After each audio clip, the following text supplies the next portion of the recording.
Selon plusieurs sources proches du pouvoir turc, Jamal Khashoggi aurait donc été tué ici, au sein même du consulat d'Arabie Saoudite à Istanbul. C'est aussi ici que la fiancée et un ami du journaliste et éditorialiste saoudien disent l'avoir vu pour la dernière fois, mardi. Un rendez-vous pour effectuer des démarches administratives dont il ne serait jamais sorti.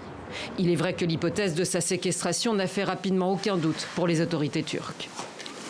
Selon nos informations, ce citoyen saoudien est toujours à l'intérieur du consulat général d'Arabie Saoudite à Istanbul.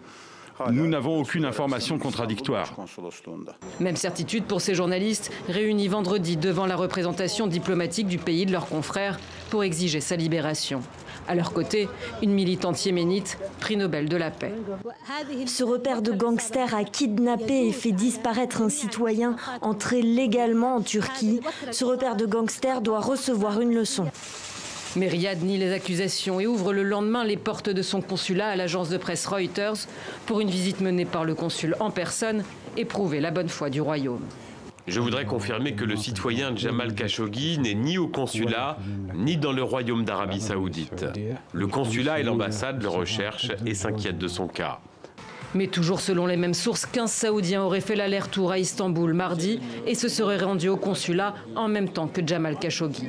Le président turc dit attendre les résultats de l'enquête. Il faut dire que Jamal Khashoggi n'est pas en odeur de sainteté dans son pays.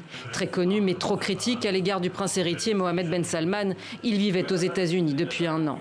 Il écrivait notamment dans le fameux Washington Post qui, en hommage, a laissé un carré blanc à la place de son édito vendredi. Une voix qui manque pour le quotidien américain.